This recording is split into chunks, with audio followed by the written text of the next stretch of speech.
Assalamualaikum warahmatullahi wabarakatuh. Saya Hikmatika Sari. Pada kesempatan kali ini saya akan menjelaskan tentang model-model pembelajaran IPA. Menurut Trianto, model pembelajaran adalah suatu perencanaan atau suatu pola yang digunakan sebagai pedoman dalam melaksanakan pembelajaran di kelas atau pembelajaran dalam tutorial. Ciri-ciri model pembelajaran yang pertama adalah rasional, yaitu model pembelajaran merupakan rasional teoretik logis yang disusun oleh para pencipta atau pengembangnya. Kemudian yang kedua adalah berupa landasan pemikiran mengenai apa dan bagaimana peserta didik akan belajar. Yang ketiga adalah tingkah laku pembelajaran yang diperlukan agar model tersebut dapat dilaksanakan dengan berhasil, dan lingkungan belajar yang diperlukan agar tujuan pembelajaran itu dapat tercapai. Itulah ciri-ciri model pembelajaran. Kemudian kita beralih ke jenis-jenis model pembelajaran. Ada 3. Yang pertama adalah discovery learning atau inquiry. Adalah model pembelajaran penyingkapan atau penemuan dalam memahami konsep, arti, dan hubungan melalui proses intuitif untuk akhirnya sampai kepada suatu kesimpulan. Kemudian langkah-langkah model discovery inquiry learning. Yang pertama adalah pemberian rangsangan atau stimulation, yang kedua pernyataan atau identifikasi masalah yaitu problem statement, yang ketiga pengumpulan data atau data collection, dan yang keempat pengolahan data atau data processing, yang kelima adalah pembuktian atau verification, dan yang terakhir adalah menarik simpulan atau generalisasi atau generalization. Itulah langkah-langkah model discovery atau inquiry. Langkah-langkah ini tentunya sangat penting untuk digunakan pada langkah-langkah tersebut. Kemudian ada model problem based learning. Adalah pembelajaran berbasis masalah, merupakan pembelajaran yang menggunakan berbagai kemampuan berpikir dari peserta didik secara individu maupun kelompok serta lingkungan nyata untuk mengatasi permasalahan sehingga bermakna, relevan, kontekstual. Itu menurut Tan Ong Seng. Kemudian kita beralih pada model PBL. Modelnya yang pertama adalah karakteristiknya. Karakteristik model PBL yang pertama adalah masalah digunakan sebagai awal pembelajaran. Yang kedua biasanya masalah yang digunakan merupakan masalah dunia nyata yang disajikan secara mengambang atau ilustrator. Yang ketiga masalah biasanya menuntut perspektif majemuk atau multiple perspektif. Yang keempat masalah membuat pembelajaran tertantang untuk mendapatkan pembelajaran di ranah pembelajaran yang baru. Yang kelima, sangat mengutamakan belajar mandiri.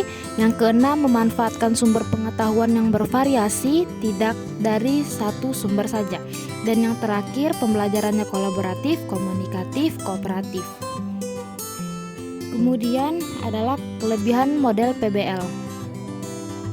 Yang pertama adalah pembelajaran berpusat pada peserta didik, yang kedua mengembangkan pengendalian diri peserta didik, yang ketiga memungkinkan peserta didik mempelajari peristiwa secara multidimensi dan mendalam, yang keempat mengembangkan keterampilan pemecahan masalah, yang kelima mendorong peserta didik mempelajari materi dan konsep baru ketika memecahkan masalah, yang keenam mengembangkan kemampuan sosial dan keterampilan berkomunikasi yang memungkinkan mereka belajar dan bekerja dalam tim. Yang ketujuh, mengembangkan keterampilan berpikir ilmiah tingkat tinggi atau kritis. Dan yang terakhir, memotivasi pembelajaran, dan tentunya masih banyak lagi. Kemudian ada model pembelajaran project based learning. Adalah model pembelajaran yang melibatkan peserta didik dalam memecahkan masalah, dilakukan secara mandiri atau berkelompok melalui tahap ilmiah dengan batasan waktu tertentu, yang dituangkan dalam sebuah produk untuk selanjutnya dipresentasikan kepada orang lain. Kemudian karakteristiknya yang pertama adalah penyelesaian tugas dilakukan secara mandiri dimulai dari tahap perencanaan, penyusunan hingga pemaparan produk. Yang kedua adalah peserta didik bertanggung jawab hingga proyek tersebut dihasilkan. Kemudian ada penerapan project based learning. Penerapannya ada topik atau materi yang dipelajari peserta didik merupakan topik yang bersifat kontekstual yang mudah didesain menjadi sebuah produk atau karya yang menarik.